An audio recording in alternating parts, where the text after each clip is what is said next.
Hey, it's Scott Petrak with another episode of the Brown Zone Coverage Podcast. Believe it or not, training camp is here. The Browns quarterbacks and rookies reported to Berea on Wednesday. The rest of the players are due in Friday with the first full squad practice Saturday in West Virginia at the Greenbrier. Football is back, and the summer is over for some of us. Here to discuss, as always, is Dave Chudowski of Go, the WKYC Morning News. Hey, Chud. Yeah, Scott, it's one of those deals where, hey, football's starting. It's the greatest time of the year, but that means the other greatest time of the year is coming to a close for some of you, and that's the summertime. So I feel you. I That's know, exactly I know right. that that's exactly what it is. But, for me, quick, cheap plug here. As you know, I'm actually going to be, while you're going there to West Virginia tomorrow morning, I'm going to be live at Progressive Field. The Guardians have a big series against the Phillies this weekend, and trying to battle to get back into first place. Game sold out Saturday, Oh, nice. but on Sunday there's something called Tick Night Out, and it's from Akron Children's Hospital, and I'm doing a story that we're going to air tomorrow morning. And I don't know, do you remember Jim Eisenreich, former baseball player, played for the Yeah, yeah, Marlins, yeah, hit a yeah, home run? yeah. Yeah, he hit a home run in Game 3 against the Indians back in '97 in the World Okay. Series. Well, anyway, he suffers from tics, Tourette syndrome, and he had it as a kid, but no one knew what it was, and he didn't find out until he was 23 years old. Anyway, I did a Zoom interview with him. I went down to Akron Children's Hospital and did an interview with a family that suffers from it. And there's going to be over 1,000 people there Sunday for this event. And if you get a chance, if you're listening to this, tune in tomorrow morning. I'll be live at Progressive Field. I'd love for people to see this story. Plus, we're going to talk about some new food at the ballpark and some other things. So wanted to get that in there. It's a story Yeah. I've been working on for about 2 weeks. So I'm excited for that to air tomorrow. Wow, that sounds interesting. So they're having they're just kind of making a note of that at this game, huh, on Sunday, having a bunch of Well, people there making a big deal about it. yeah, I mean, there's going to be games, music, Wow. events. The patient that I interviewed earlier this week, he's going to deliver the game ball, which basically means he puts the game ball on the mound for the Hmm. first pitch. And then Eisenreich's going to be there. He's Oh. flying in, and he's going to be the guest speaker. So pretty cool. I mean, he's a great guy. I mean, I know he was the opposition, hit a home run against us, but just a fantastic guy doing a lot for these families. And yeah, it should be a pretty cool event on Sunday. It started out 7 years ago, started out pretty small, and they've grown in 7 years to have an event at Progressive Field. So anyway, pretty cool. That is cool. I'll have to check that out. Yeah. But anyway, back to the Browns, and you're heading there to West Virginia for camp. And but as always in Browns land, before we can get to Yeah. that and talk about what we should be talking about, we have to talk about something else, and that's Winfrey cut, Yeah. got in a little trouble, huh? Yeah, and a couple things come to mind, Chud. First, we can look at it from just a football perspective, right? It's a fourth round draft pick. It's not the end of the world that he doesn't make it to year two, although the Browns really liked his potential. They thought he could be have a pass rushing impact from that defensive tackle spot. They remade the defensive line this offseason. They signed Dalvin Tomlinson, Maurice Hurst, Tristan Hill. They drafted Siaki Ika. But Winfrey was still projected, at least in my estimation, if he stayed out of trouble, to have a pretty significant role. And I think he could have even competed for, if not a starting spot, significant playing time. So you take that guy away before training camp even starts. Now, they have some depth there. I don't think they're going to use a ton of defensive tackles. I think they're going to use more, 3 ends and maybe even 4 end packages, but you still need to be deep there. Jim Schwartz, the coordinator, likes to rotate guys across the defensive line. So, will Andrew Berry, the GM, go look for another D tackle? I think that's possible. I wouldn't expect a big splash at that position. But, maybe they feel like they're one guy down now. So from a football perspective, it hurts to some degree. And then I think from organizationally, right, it's another knock on your organization, on the reputation of your organization. And to me, what stands out the most is in April, Winfrey was charged with misdemeanor assault in Texas after a confrontation with the woman he was dating. Now it winds up the charge gets dropped because he did, one of those diversion programs ahead of time, so the case got dismissed. But the Browns elected to keep him then, and it took a second alleged incident that includes violence towards a woman before the Browns made a move. So, I think you can question that, why they stuck with him as long as they did. I know Andrew Berry doesn't like to give up on draft picks. He always talks about, helping these players turn into better men. But, it feels like once there's an incident like that, it's tough. And Winfrey had been in trouble as a rookie from a disciplinary standpoint with the team. He's benched a couple times, had maturity issues. It felt like, from my perspective, the Browns probably stuck with him 3 months too long. Could have made this move in April, and then they save himself this embarrassment now. But I guess you could say, better late than never kind of thing. But you know how it is, Chud, right? If you think a guy's talented, you put up with a bunch of stuff. I personally don't like when the stuff you put up with, or an organization puts up with, is violence toward women. And we don't have to get into all the details of both this incidents.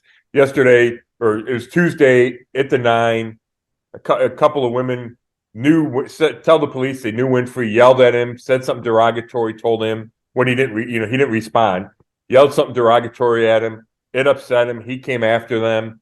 There's a video one of the women posted on Instagram, and the police refer to this video. The two women say he showed him a gun in his waistband, threatened physical harm to them. So it's a bad look, and it's something that reflects poorly on your organization. Yeah, and then it just shows you exactly why Stefanski wants to go to Greenbrier. One of the reasons. Yeah, get away. There's probably not a whole lot of trouble to get into, as long as nobody leaves the property. And I know this stuff happens throughout sports and throughout the world, right? So it's not isolated. But I guess my biggest trouble would be, I don't know of any history Winfrey had before the Browns drafted him. I don't know if there were a whole bunch of red flags there, but the red flags at the latest began to show up last year from an internal, is this guy working hard enough? Is he mature enough? Is he committed to this team? Myles Garrett questioned that early last year, and then he was effectively suspended for week 2. Winfrey didn't play against the Jets. So you have that, and then when you have the incident in April, part of me says that should be enough to say we're done with this guy. But the Browns gave him one more chance, and that one more chance wasn't enough. Looks like 3 strikes and you're out then, huh? Yeah, right. At least there might even be more than that. Even more, right, yeah. Right. Should you can make an argument for like what you said. It could have been sooner. All right, let's start talking about some storylines and players to watch and position battles. Before we do that, though, I know you wanted to talk about Deshaun Watson and blocking and extending plays. Yeah, I started working on my previews for camp this week just to get people, ready for camp and geared up. And I wrote a story about Obo Okoronkwo, I think we talked about last week, and Jerome Ford, the running back. And then I just posted it we're taping this Thursday morning. I just posted it within the hour.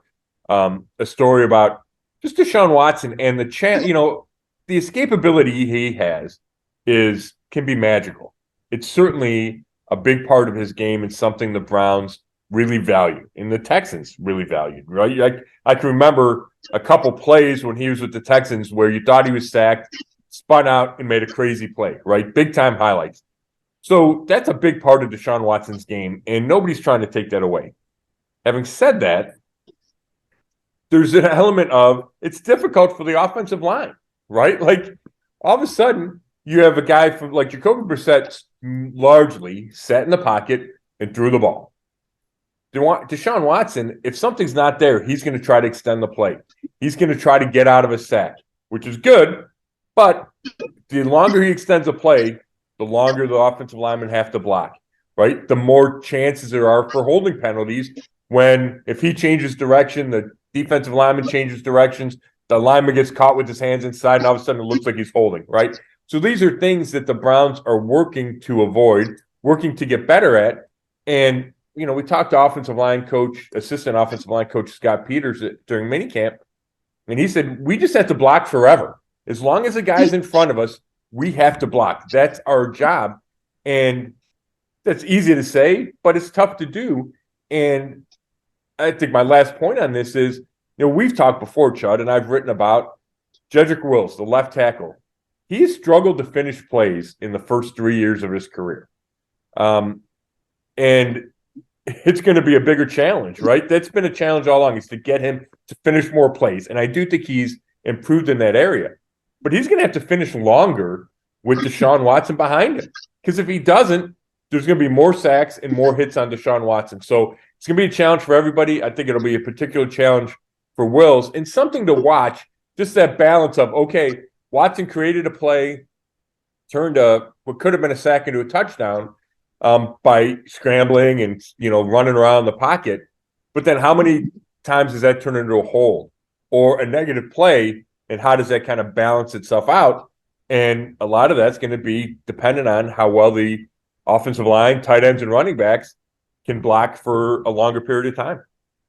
Do you think we're going to see Watson more in the shotgun this year and just an overall different offense than last year? I have no doubt about that, Chud. We're going to see more in the shotgun, more in the pistol. You're going to see not only, like you always see that on third down, right? The quarterback's always in the shotgun passing situation.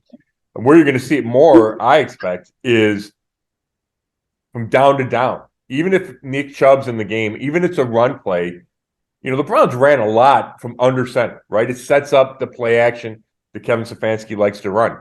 That's where a big change is going to be is how do you run play action out of the pistol and shotgun, right? Can you still get that threat that sucks in the linebackers and safeties to open stuff up in the play action passing game? And the only way to do that is to hand the ball to Nick Chubb. Now, I've talked to Chubb about this, and he says he doesn't care how he gets the ball. I've also talked to Joe Battoni about this, who said there is a difference, right? There's a difference from just the rhythm of a play. Quarterback under center, it's step, step, step, hand off. The lineman moves, whereas shotgun snap, hand it off, right? It's just different. So that's going to be another adjustment for the line, for Chubb, for Kevin Stefanski as a play caller, as he tweaks, and it's probably even more than tweaks, as he adjusts his offense scheme, play calling to better fit the skill set of Deshaun Watson. All right, let's get into storylines. What are your top 5 storylines to watch? Yeah, well, Chud, you just led right into it. Now, my number one is the offensive changes that we're going to see. It is. And, depending on who you talk to, you get, hey, it's a whole new playbook. And then you dig a little deeper. It's not a whole new playbook, but there's significant changes to the playbook. I don't have the quote right in front of me, but I think Sean Watson said, the foundation and fundamentals are the same. Everything else has changed. And that seems a little dramatic to me, right? I think we're still going to have the same dig routes and the same go routes. Right? Like, that's not changing. But I think how you get to those plays, I think is changing. Just like for all the reasons we just talked about. Shotgun, pistol, you're going to see more run-pass option because Watson does that well. You're going to see more quarterback runs, design quarterback runs. You might see some zone reads, right? I think you're going to see more three wide receivers, and less 2 and 3 tight end personnel, which we were so used to seeing when Kevin Stefanski got here in 2020 and for the last 2 and 3 years. So I do think it's going to look different. The question to me is just how different, right? And we're going to start to see just how different in training camp, in the preseason, and then I'm sure there'll be wrinkles left for the regular season, right? Especially with the division opponents early in the season. But I think once we get into training camp, once we get into the 11-on-11s in pads, you're going to see how it's changing. And part of that's going to be a greater emphasis, in my opinion, on the passing game and on the wide receivers versus the run game / tight end. Yeah, amazing. I didn't even know that was your number one, and it led right into it. Yeah, that's how big of a deal it is. Yeah, you know exactly what you're talking about. And then I'll just I'll blow through the other ones. Jim Schwartz, right? The new defensive coordinator. Just how much of a difference can he make? And excuse me, the Browns certainly expect a big difference. That's why they fired Joe Woods and brought in Jim Schwartz so he could have a big impact. And I think he will, but it still remains to be seen just how much. He's going to have an aggressive attacking style. I think that suits what the organization wants to do. It suits his personnel across the defensive line, especially at that end spot. And how players relate to him, because he's got what can be an abrasive personality for some people. I've read about when he first started in Philly. It took a while for some guys to get used to him. So how does that go? Is he in guys' faces in training camp? Does that take a while to kind of work its way through? But, I do expect him to have a big impact, and he needs to, right? Because the defense needs to be way better than it was a year ago, because that's one of the big things that held back the Browns. Take another just big picture view is there's a lot of pressure on this team, on Deshaun Watson, on Kevin Stefanski, on Andrew Berry. Deshaun Watson's not going anywhere unless he wants to go somewhere, because he's got a $230 million fully guaranteed contract. Stefanski and Berry are in year 4. That's a long time under Jimmy D. Haslam for coach and GM. It's the longest for a coach and GM, especially, and a tandem of a coach and GM. And if they miss the playoffs again for a third straight year, it's kind of hard to think that everybody's going to come back in their job, right? So I think there's pressure. I don't know if that'll be obvious in training camp, but where it could show up, Chud, is we've talked about how important the beginning of the schedule is, right? With those 3 division games within the first 4 weeks. So do the Browns practice a little harder? And when I say harder, I don't mean from an effort standpoint. Does Stefanski create a more intense environment? Because they haven't been. Like, his training camps are pretty laid back, might be a little strong, but he's trying to get everybody this season healthy, right? You're trying to get everybody through 17 games. Does he ramp it up a little bit, knowing the importance of the first 4 games? And I think that's something to watch. Does he play his starters/veterans more in the preseason, because you want to be ready for the Bengals week 1, the Steelers week 2, and the Ravens week 4?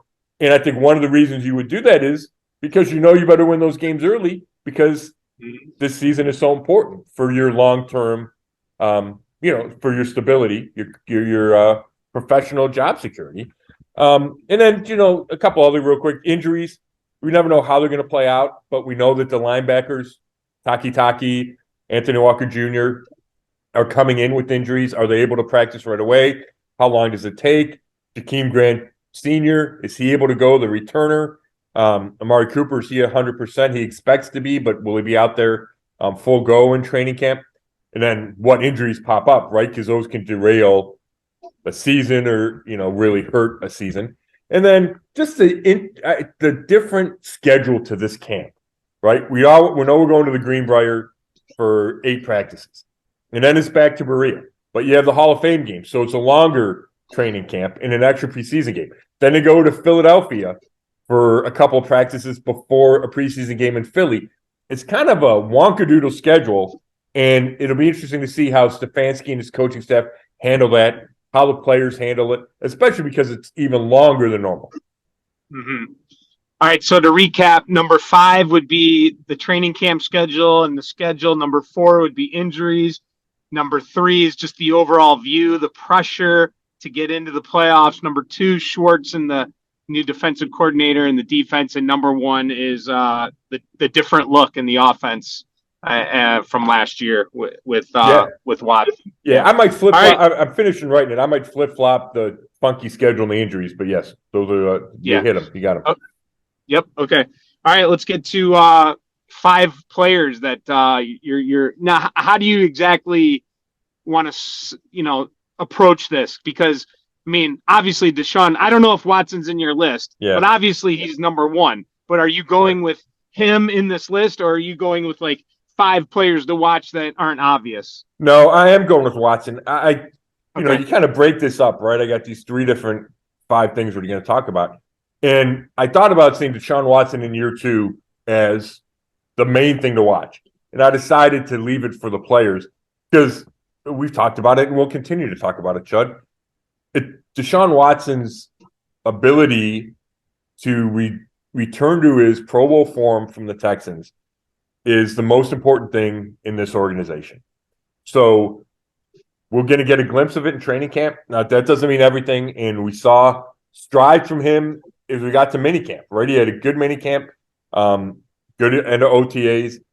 If he can continue that in training camp, I think that will give people within the organization, maybe even the fan base, a sense of calm that, okay, yes, the guy that the Browns went out and mortgaged everything to get, traded 5 draft picks, took on all the bad publicity, paid $230 million to guaranteed, is back to being the guy that they thought he could be, a top 5, 8, 10 quarterback in this league.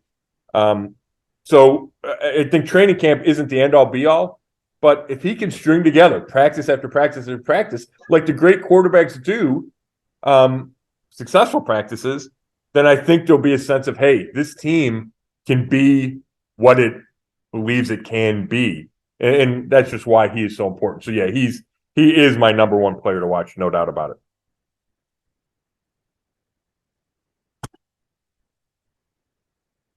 Then after that, I got Elijah Moore, the receiver, right? The Browns didn't sign DeAndre Hopkins, and we knew they were unlikely to sign him, given what he wanted from a contract standpoint, given the other suitors, given the fact that they're paying Amari Cooper $20 million a year. But in my opinion, the main reason, or one of the main reasons, they did not pursue DeAndre Hopkins is because they traded for Elijah Moore, and the Browns really believe he can have a huge impact on this receiving core in this passing game. And we need to see it. We need to see it in training camp. You saw signs of it in the offseason program. We talked about he lined up in the slot. He lined up wide. He lined up in the backfield sometimes with Watson, and they even ran some option looks. Does that continue in training camp? Does he show up, again, day in and day out and say, okay, this guy is going to be the number 2 to Amari Cooper, right? Maybe even supplant Donovan Peoples-Jones is at number 2. I'm really interested to see that because the Browns need their passing game to be upgraded. A lot of that is Deshaun Watson, but a lot of that is the rebuilt receiving core, which starts with Elijah Moore. All right, so Watson and Elijah Moore 1-2. Who's 3, 4, and 5? Let's go JOK, right? Jeremiah Owusu-Koramoah. He's the healthy linebacker coming back, Chud, right? The second-round pick a couple of years ago. I don't think he's lived up to expectations, lived up to his potential yet. Let's see how he does in Jim Schwartz's scheme. Linebacker coach Jason Tarver said after minicamp, JOK needs to get stronger before training camp and needs to know the system better before training camp. He challenged him. Let's see how JOK responds because this is a pivotal year in his career. I'll go, I mentioned Jed Wills earlier. The Browns picked up that 5th-year option. How's he do? Like, does he take that next step? Does he become a guy that you say, yeah, he can be the left tackle for a decade? Or is it, maybe he's going to be done here after 4 or 5 years, or it'll be 5 years. I think this is a big year for Jed Wills. Does he take that next step? And then, I had Winfrey as one of my possible guys. Obviously, he's not on here anymore. Let's go with Jerome. Let's go with Jerome Ford. And I wrote that story about, the anticipation around him is that he's going to be the number 2 back. But he needs to prove it. It's a guy that got 8 carries for 12 yards last year. Didn't catch any passes. Is he ready to take the Kareem Hunt role? And we're going to see in training camp, running backs get a lot of reps in training camp. Let's see how Jerome Ford handles that. See, and that's why you are who you are. I'm glad you brought him up and you put him in that because if I disagreed with anything of your storylines, I would have put running back in the storyline. And this is why. Number one, and you already hit one reason, Nick Chubb, whether he's getting the ball out of the shotgun or your traditional, quarterback under center. Because I remember that being a big topic last year. Right. And you already hit on that. And I think that's a storyline to watch. And also with Kareem Hunt gone and Jerome Ford, not a lot of experience. And if Chubb got hurt or, can you rest him as much? People always complained about, Chubb leaving the game. I think running back, now we know Chubb is great, but I just think that is a storyline to watch. So I'm glad you brought him up in the players to watch, because it means you're hitting what I think is a pretty big topic. Yeah, I'm glad you said that. And it is. And you're right. I mean, you don't like to think about it, but what if Chud what if Chubb gets hurt, right? Like, Yeah. then all of a sudden the Browns are going to have to figure something out. And now we know the running back market's crashed. There's proven veterans out there, but they don't want to go that route, right? They want Jerome Ford to be that guy. That's why they drafted him. So, I think that is a big deal. Yeah. All right, and finally, 5 position battles. Yeah, I'm just going to preface this by there's not a whole lot of starting spots up for grabs, right? Yeah. I think the Browns are pretty set. But if you dig a little deeper, right, there's 90 guys will be at training camp, 53 guys make the roster. I'd start at receiver, and I want to see how that plays out. I mentioned who's going to be the 2-3. Is there really a battle between Elijah Moore and Donovan Peoples-Jones, or is it just, hey, they're all going to play a bunch? And then deeper down the depth chart, Anthony Schwartz. Does he save a roster spot? A former third-round draft pick. David Bell. I assume David Bell, he's a third-round pick a year ago. I assume he's going to be on this team, but he needs to show something, right? The Browns drafted him a year ago, yet they traded for Moore, signed Marquise Goodwin, and drafted Cedric Tillman. I don't think that's good for David Bell, for his prospects. So how does that whole position play out? I think it's going to be interesting. Linebacker, I mentioned a little bit the injuries to Sione Takitaki and Anthony Walker Jr. You had Jacob Phillips is coming off an injury as well. Where's the health of those guys? Where's the depth? I assume JOK is going to be out there a bunch, even though in minicamp he was in the base. He was with the first team base defense, but not the first team sub nickel defense. So how does that position play out? I think there's a lot of question marks there, especially given the injuries. Swing tackle, right? I mentioned Jed Wills. Jack Conklin on the right side, signed an extension, had some injuries last year. If either of those guys gets hurt, I think that's a position of concern. You have James Hudson III, who, I think has struggled when he's been asked to play. You drafted DeJuan Jones, who came in out of shape and struggled in the jump, right? Rookie minicamp, and then even I think through OTAs and the mandatory veteran minicamp. So, who's your third tackle? I'm looking up the roster now just to see if I'm forgetting anybody. Tyrone Wheatley Jr., who's been on the roster for a while but hasn't played, right? Those are your guys. So, I don't know if that means they could bring in somebody from the outside. I don't know if they're really comfortable with their guys, but they better stay healthy. And then maybe that's less of a position battle, just, who's going to make sure everybody stays healthy, because I think that's an interesting spot when we talk depth.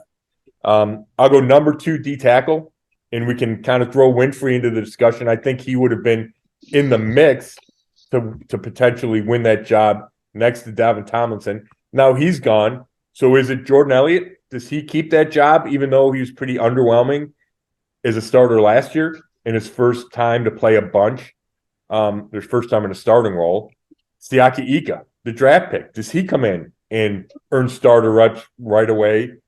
Is it Maurice Hurst, or do they go get a guy? Do they go get a veteran that they can plug in next to Tomlinson?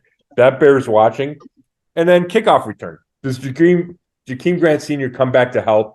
He tore that Achilles in training camp a year ago. He's getting up there. I think he's 30 plus. The Browns wanted him to be the guy last year. It seems a long shot, but will he be the guy this year? If not, is Ford your kickoff returner? Who's going to return punts? I think that position is up for grabs, whether it's punt return or kickoff return. I think we're in a good place that the position battle isn't the highlight of this podcast, that you're not who's going to be playing at these key positions. And, obviously there's some important ones there, but that means you're in a good spot.